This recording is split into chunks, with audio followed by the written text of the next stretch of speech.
Viva, bem-vindos a todos. Estamos hoje aqui com Miguel Bergano, da Atlar, CEO da Atlar, e vamos hoje falar aqui um tema muito interessante.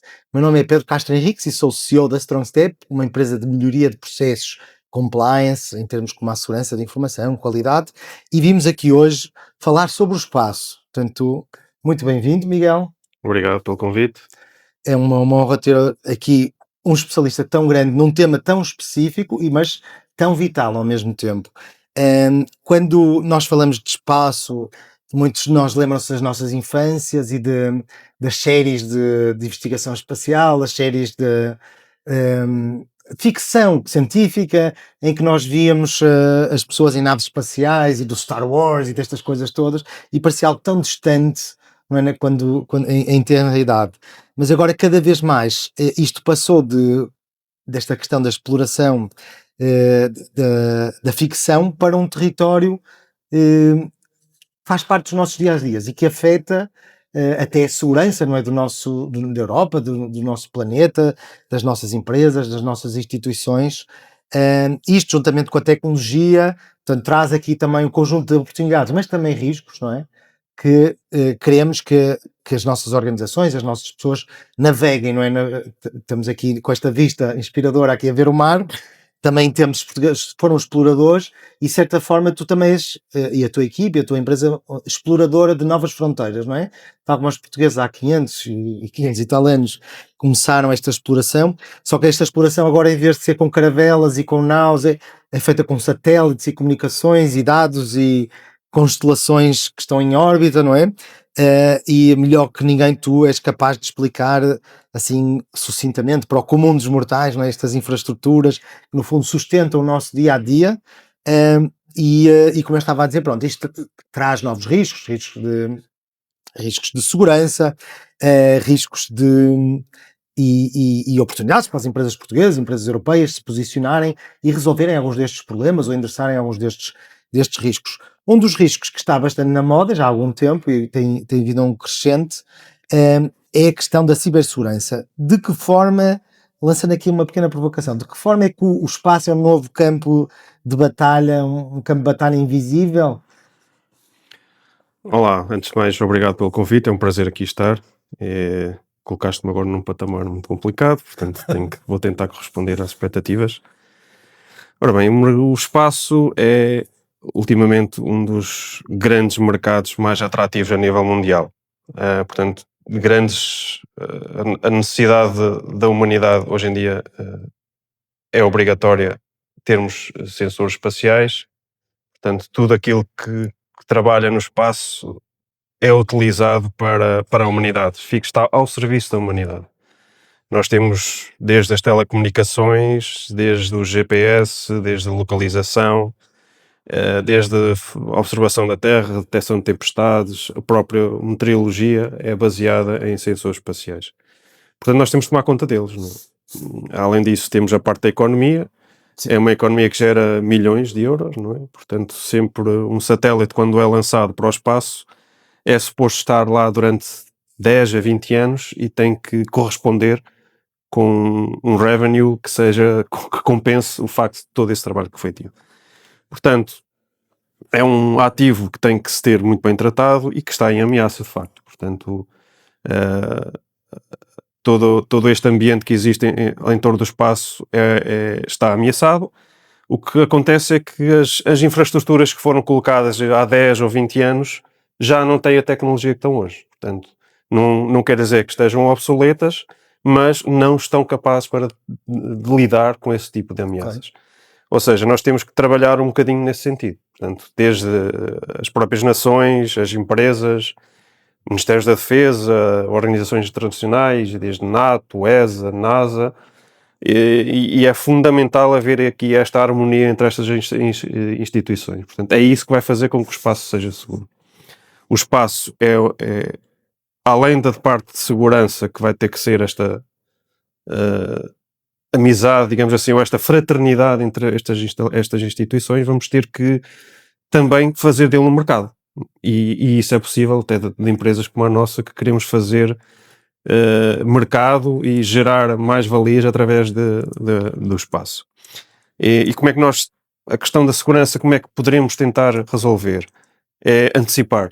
Portanto, nós temos que garantir que todos os ativos que sejam lançados já estejam preparados para combater este tipo de ameaças, sejam cibernéticas, sejam de segurança, etc. Portanto, temos que trabalhar nesse sentido, e isto obriga, obviamente, a ter aqui uma prioridade estratégica que seja exatamente trabalhar nisso, junto com as universidades, com o sistema científico nacional, internacional, e haver esta parceria entre todas este tipo de entidades. Eu creio que todos ouvimos falar destes pequenos satélites que são lançados para telecomunicações, que estão num nível de tecnologia já muito madura, e nós temos que acompanhar.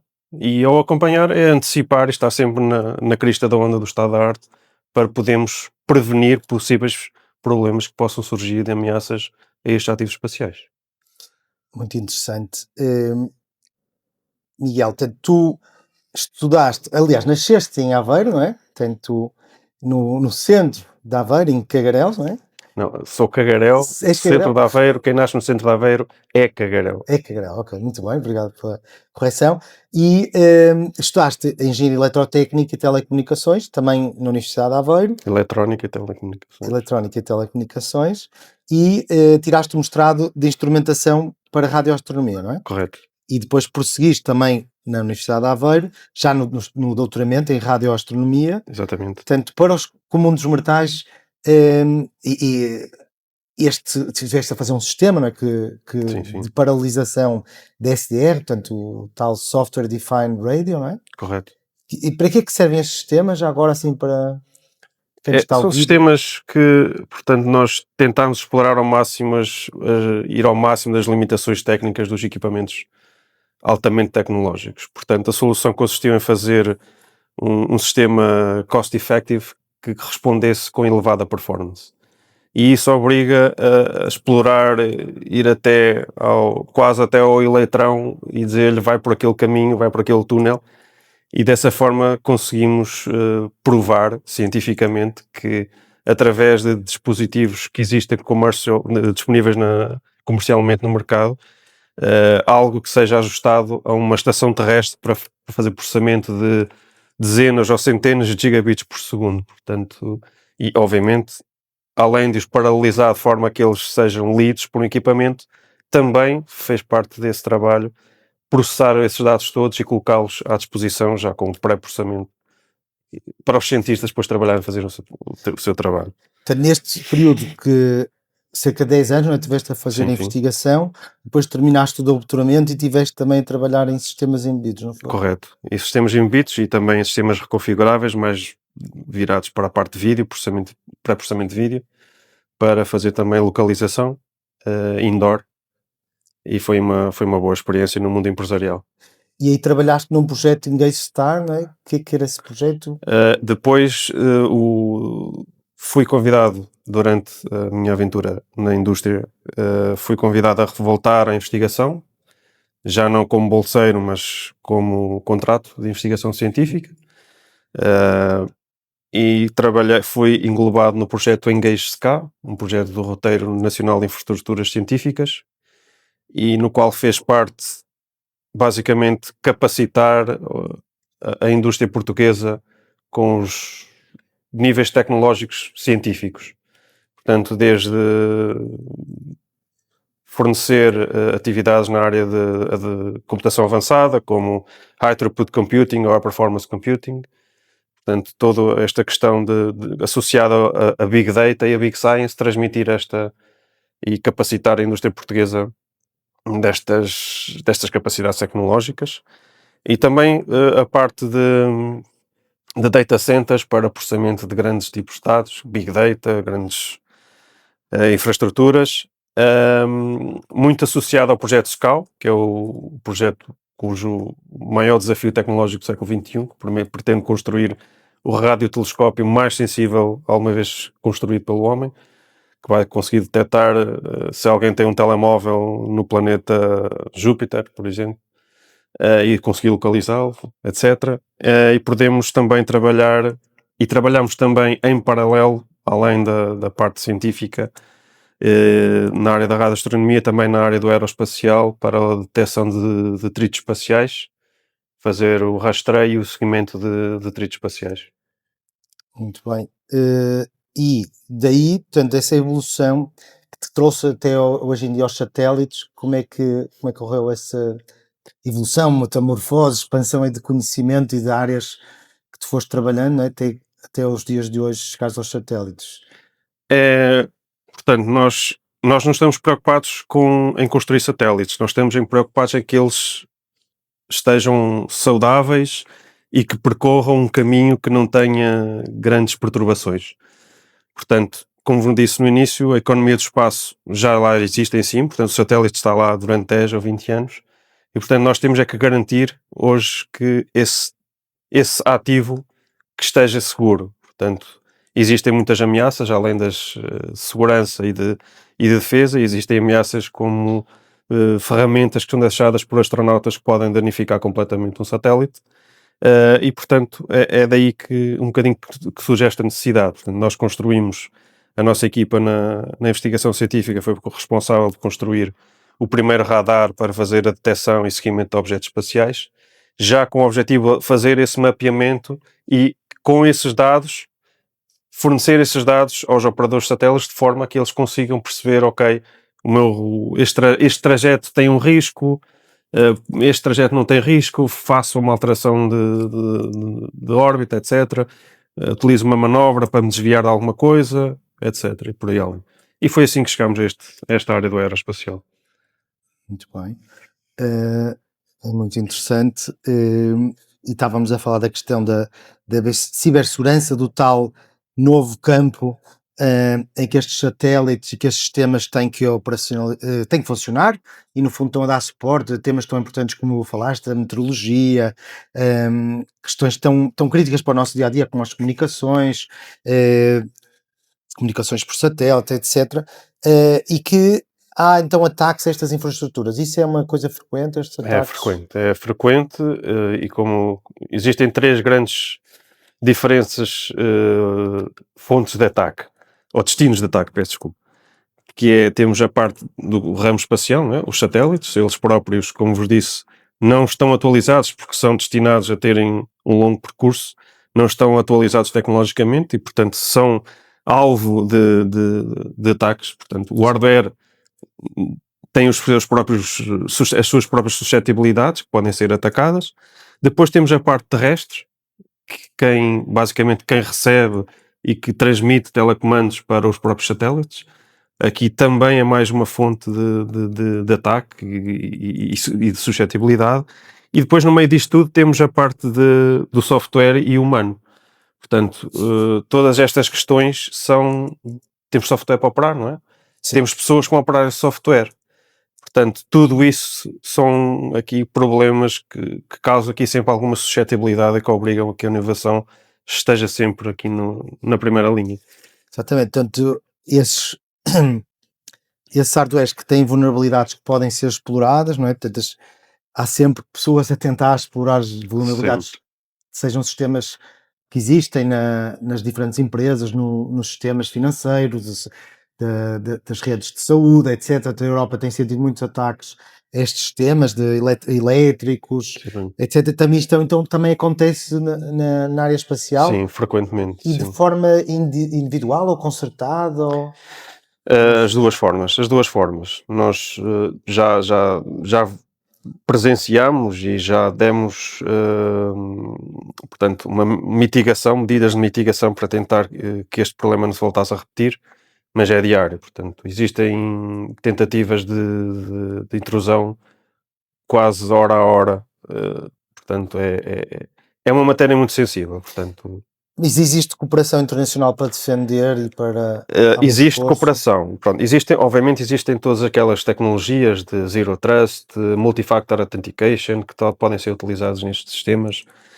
A NATO aqui tem um problema não, desculpa, uma presença muito importante, porque um centro destes deve ser credenciado em termos de segurança, e o nível mais alto que temos é o NATO Secret, creio eu, agora se não estou em erro, e é nesse sentido que as coisas devem ser desenvolvidas. Portanto, sempre que é criada uma missão para o espaço, para o lançamento de satélite, nós temos que já prever isto e tentar garantir a capacidade tecnológica de fazer esta atualização constante.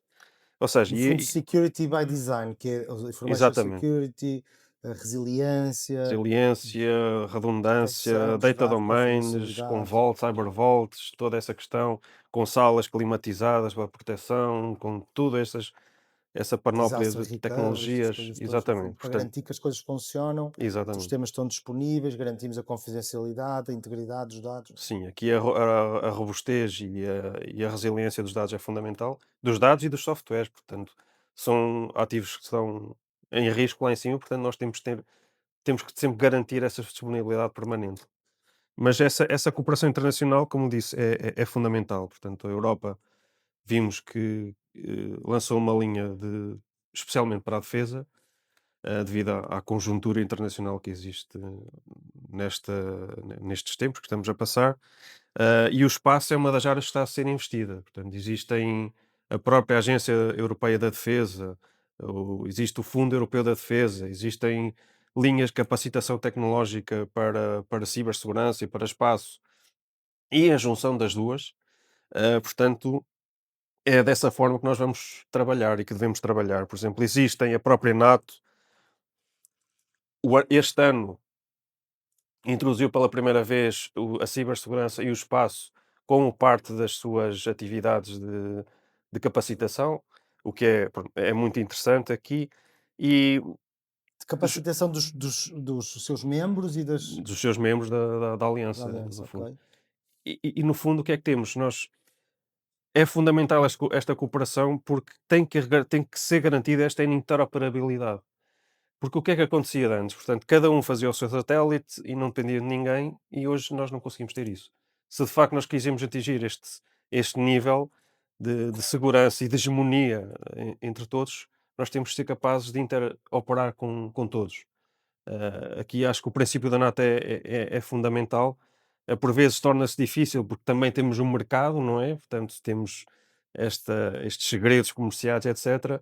Mas faz parte disso também. E o que é que eu quero dizer com isto? Que também devemos ter os operadores privados no loop. São eles que vão ter os seus developers, que se calhar vão se calhar não, que tentarão desenvolver juntamente com as Forças Armadas, seja com a NATO, seja com os Ministérios da Defesa, englobar aqui esta cooperação nacional e internacional para garantir esta hegemonia e um ambiente seguro do espacial.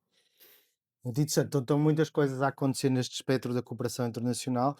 Hum, Aqui num outro tema, em termos de controle deste espectro de radiofrequência, que de alguma forma aqui fomos falando, as comunicações espaciais, sejam, portanto, falamos podem ser militares, civis, ou mesmo científicas, como tu falaste, que por vezes até se cruzam-se, provavelmente, dependem de sinais de rádio, certo?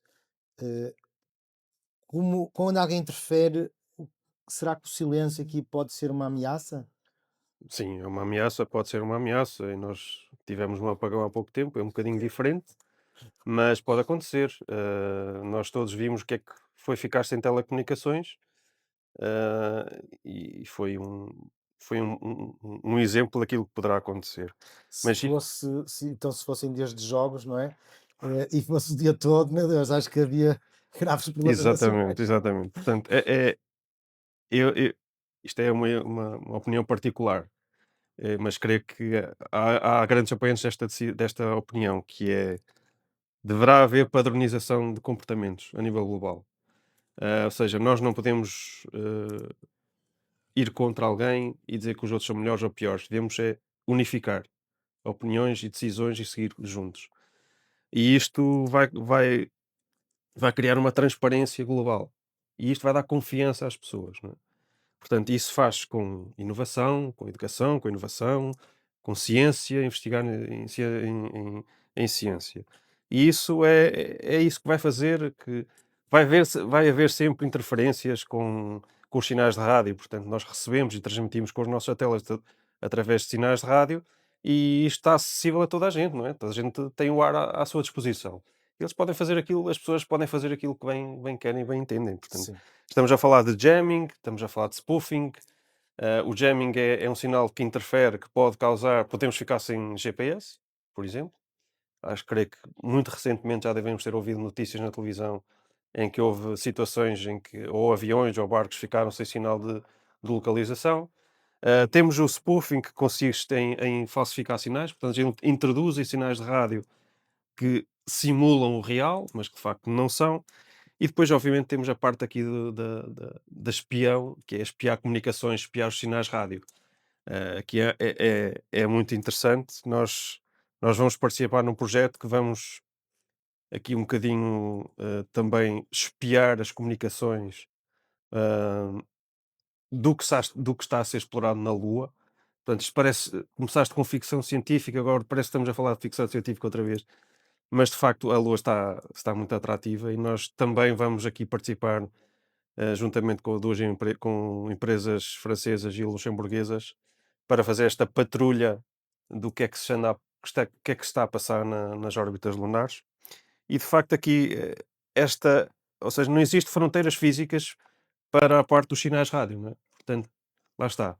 Nós temos que inovar, claro que temos que andar depressa, mas se nós andamos depressa também vamos criar matéria para que se seja mais atacado, não é?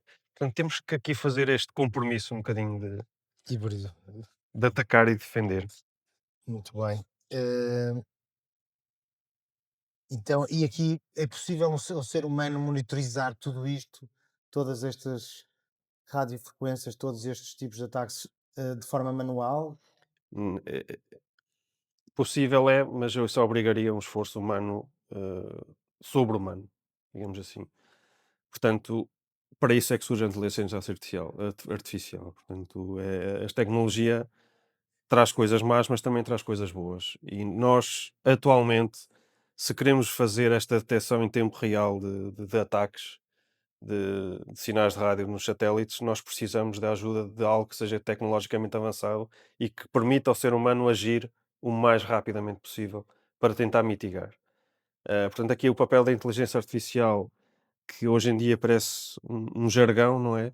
Mas traz-nos aqui cria-nos esta capacidade de dar resposta Uhum.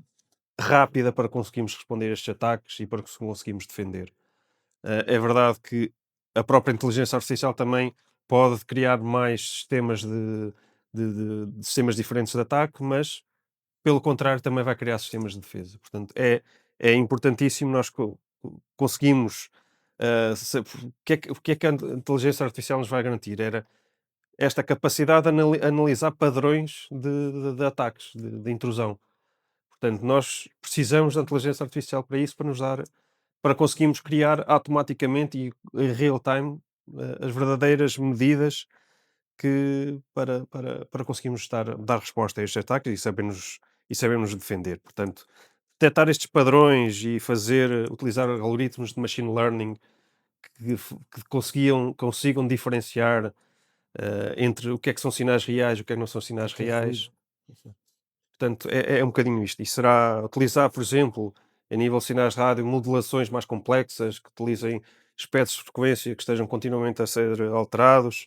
Portanto, isto obriga aqui não só a inteligência artificial, mas depois toda a gestão do espectro eletromagnético. Entidades como a Anacom, por exemplo, podem interagir também. Portanto, obriga aqui a uma diversa força de ataque. Mas já há trabalho de casa feito em termos de infraestruturas terrestres e espaciais? Temos trabalho a fazer?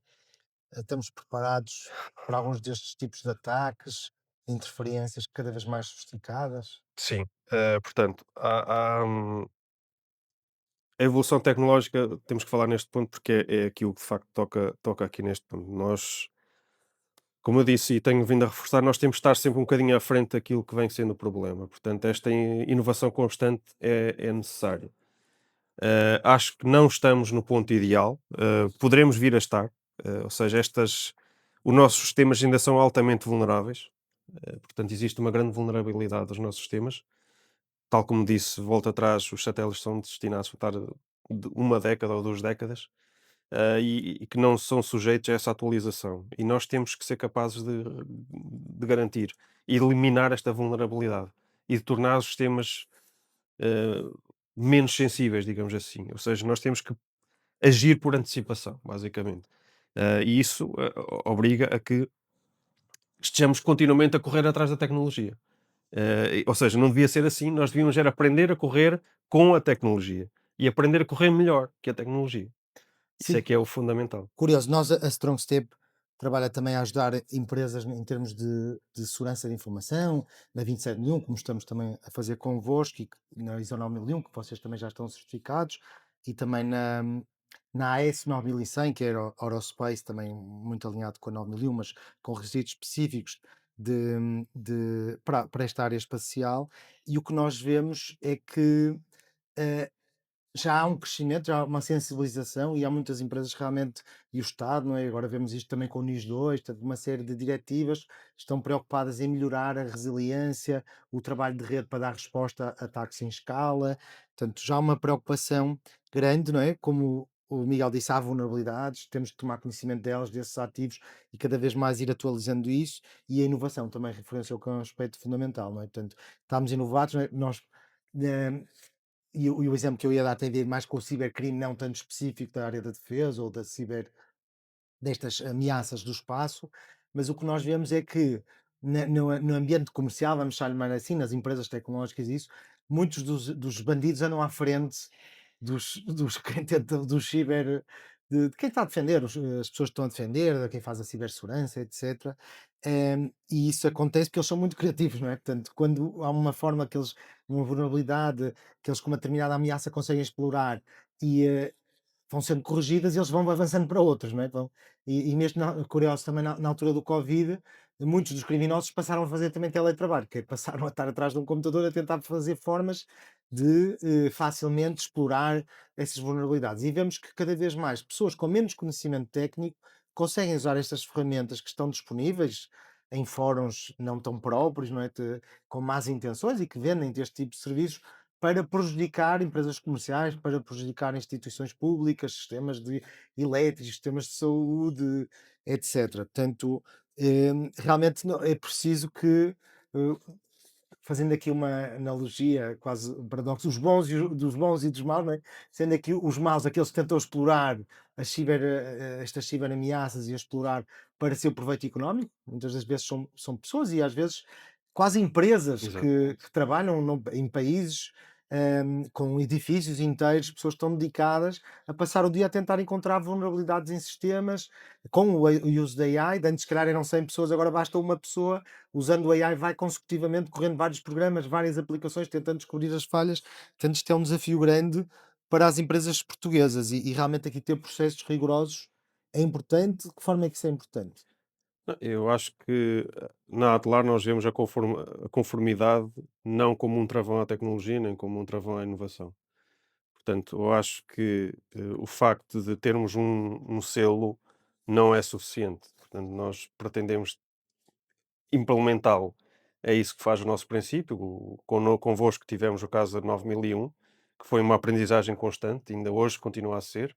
Aplicámos-la dia a dia e fez alterar completamente os nossos processos. Portanto, estamos agora nesse passo com o 27001, onde já praticamos todas as regras estabelecidas por essa conformidade, mas o fundamental é isto: é não encarar as conformidades e as normas como um travão, mas sim como um caminho para a inovação, um caminho para a Uma tecnologia. alavanca.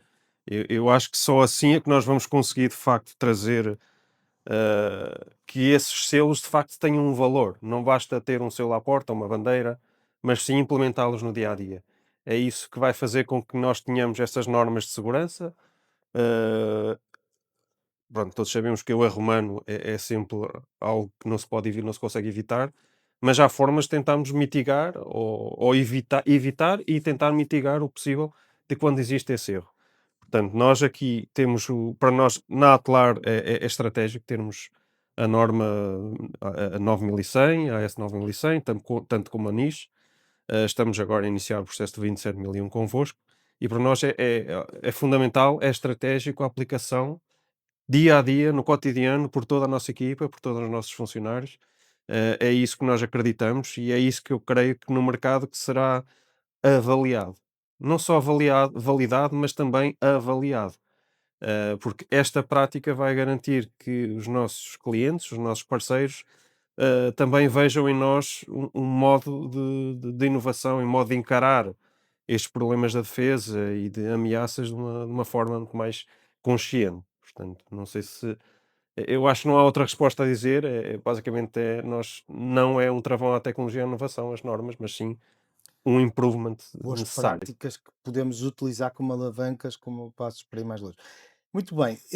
Antes de fazer aqui depois também uma espécie de um sumário de alguns dos pontos que falamos, e depois pedir também ao Miguel para complementar, portanto, vemos que o espaço e o ciberespaço estão, parece, cada vez mais perto. Não Exatamente. sei se concorda. Sim, completamente. Eu diria que eles estão têm que estar interligados. Portanto, nós não conseguimos viver sem que exista essa interligação entre os dois. E aqui no meio temos que jogar também com a capacidade da inovação. Portanto, estas três coisas têm que estar sempre ligadas, é fundamental para que este sistema evolua consistentemente. Vamos ter que garantir que estes três andem casados e que seja um casamento feliz, porque caso contrário vai ser desastroso para a humanidade não garantirmos aqui esta boa vivência entre os três. Portanto, nós, como disse, não temos que correr atrás de prejuízos, nós devemos estar à frente, de forma a garantir que prever mais facilmente os ataques, conseguir defender desses ataques, e nós conseguirmos isso através do sistema científico, de inovação, com as empresas, com os operadores privados, com as Forças Armadas, Ministérios da Defesa e com as grandes nações e com os grandes institutos, como a ESA, NASA e assim. Muito interessante. Que eu, desde a minha infância, estas questões científicas e de ficção científica, depois da exploração do espaço, sempre associei um pouco à genialidade. Não é? Tanto a cientistas, a pessoas líderes na inovação, na investigação, que pensam, ok, como é que podemos ainda ir mais longe em novas fronteiras, explorar novas fronteiras, e sem dúvida que o vosso caso e o caso do Miguel, desde a radioastronomia, a Big Science, Advanced Computers, são temas muito, muito complexos, muito exigentes, high performance computing, portanto, trabalhar estas questões do hardware, dos telescópios, portanto, toda esta detecção de satélites, pensar como construir estas infraestruturas espaciais e, no fundo, e esse ponto que o Miguel começou e que agora voltou, tem a ver com a questão da harmonia no espaço, não é? Tem que haver aqui regras, não é? Temos a Agência Espacial Europeia, temos a NASA, temos outras instituições como a NATO, tem que haver uma certa fraternidade que falou, que acho bastante interessante este tópico. Portanto, tentámos convergir para haver e explorar as mais-valias do espaço, não é? Portanto, explorar economicamente, e identificar estes tais ativos que nós temos, aqui já em jeito de resumo, e pensámos, ok, como é que que ativos que estes ativos nós temos, que vulnerabilidades têm, sejam os satélites que estão lá há 10 ou 20 anos, sejam os que nós vamos ainda pôr lá, e ver, ok, que tipos de vulnerabilidades têm, de cibersegurança, de outros tipos de vulnerabilidades, também de interferências, que há segurança no espaço que é diferente do que está na Terra, não é? Para além da própria cibersegurança, de radiações, de outros desafios que temos no espaço, e este movimento envolvendo as universidades nacionais e internacionais, estas parcerias, porque estamos a falar sempre de valores muito avultados, não é?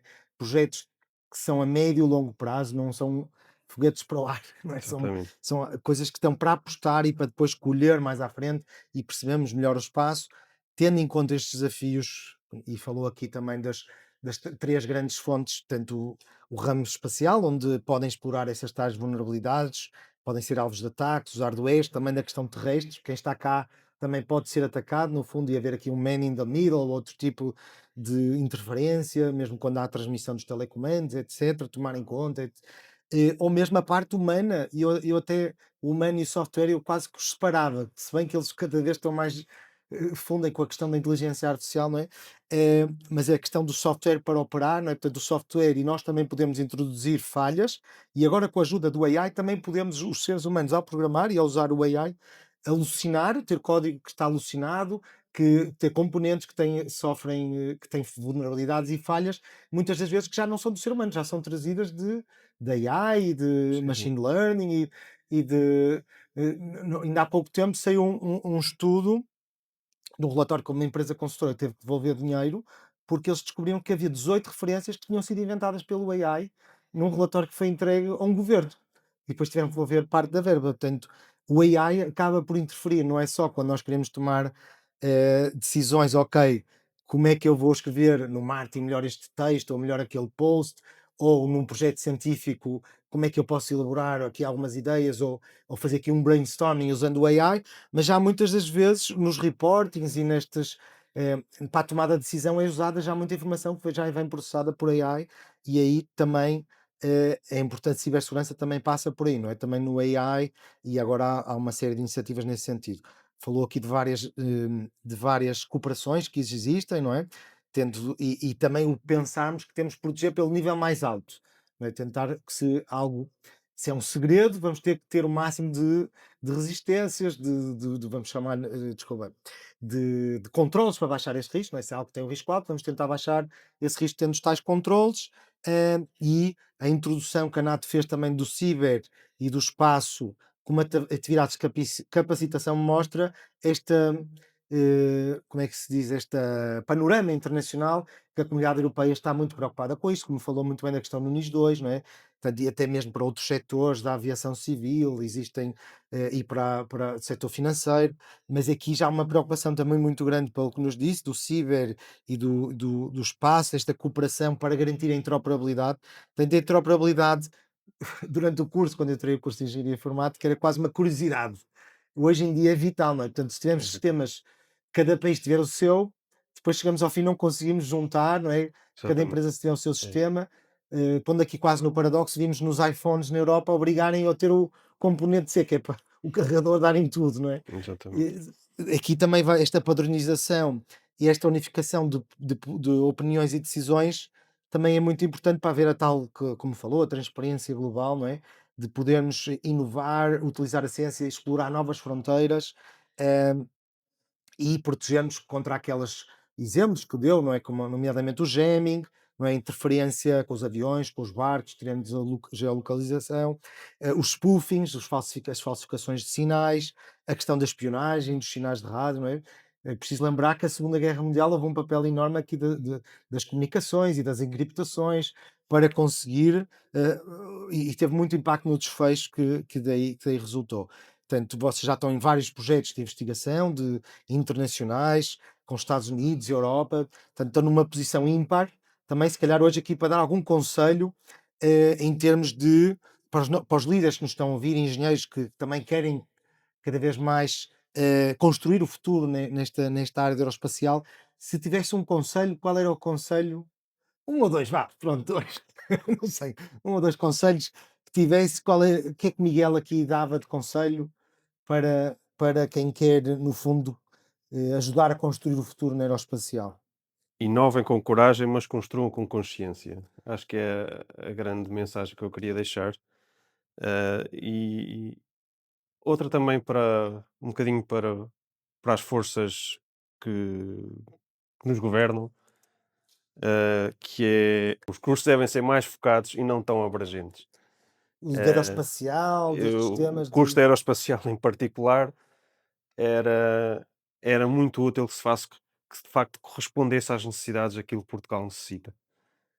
É esta Portanto, competência. tentar cruzar a indústria e a investigação com o próprio ensino, não é? Portanto, o ensino, Exatamente. o cardápio do ensino, vamos chamar assim o menu, responder depois algo que pode ser para o mercado, para Portugal participar, para as empresas portuguesas, para a nossa Completamente de economia, acordo. participar neste mundo global, nesta Europa, sem ser para formar pessoas para ir para fora e nunca mais os vemos, Pronto, não é? agora podíamos estar aqui mais outro podcast a falar sobre isso, Exatamente, mas isso é um mas panorama que também vimos e tivemos cá convidados de outros setores, de grandes empresas, como é o caso também da Sonai, que nos falaram da importância exatamente dos recursos humanos, não é? Como estava a falar, é estarem fundamental. preparados para os desafios atuais, não é? Exatamente. Eu acho que e nós em Portugal temos essa particularidade que formamos engenheiros de nível topo mundial e não estamos a aproveitá-los. E é fundamental para nós conseguirmos que de facto eles respondam às nossas necessidades para que lhes possamos transmitir bons conhecimentos, darmos oportunidades de emprego, terem um bom salário, ter uma boa vida, ter uma excelente qualidade de vida. E eu acho que Portugal tem todas as condições para oferecer isso. Muito bem, e a vossa empresa também, para quem quiser conhecer, crescer nesta área, também tem oportunidades? Nós temos tido sempre oportunidades. Nós começámos em 2021 com uma pessoa e hoje somos 24 e vamos ser até para a próxima semana 25 e esperemos até ser ao final do ano mais 26 ou 27. Portanto, estamos continuamente a crescer e estamos continuamente a recrutar, desde que estejam disponíveis para dar o máximo e representar e que apresentem competência máxima, para nós será sempre uma mais-valia e para eles próprios também. Excelente. Não sei, Miguel, se queres acrescentar mais aqui algum ponto. Não. Tentei sumarizar assim muito por alto alguns dos pontos que aqui falamos. Relembro que estamos a falar aqui no Step Talks e que e estamos já convidados para os próximos temas para nos ouvirem, nos seguirem, quer no Spotify, quer no LinkedIn. Só relembrando aqui então o conselho que o Miguel disse aos líderes que nos estão a ouvir e a quem está a construir o futuro, inovem com coragem. É muito importante a coragem, o lançar-se ao desafio, não ter medo, o ir em frente, não é? Mas com consciência, não é? Portanto, sempre temos de ter consciência dos riscos, consciência e agarrar as oportunidades e não ter medo. Portanto, enfrentar. Vemos aqui um caso de sucesso, alguém que criou na investigação, no meio empresarial, quando em Portugal muitas vezes diz que é impossível juntar a academia com a tecnologia e com as empresas, vemos aqui um caso em que realmente isto aconteceu, em que está a levar mais longe este setor da aeroespacial com parceiros internacionais. Muito obrigado, Miguel, foi Obrigado, interessantíssimo. eu. Foi Muito um obrigado. prazer. Muito sucesso para vocês também. Muito obrigado.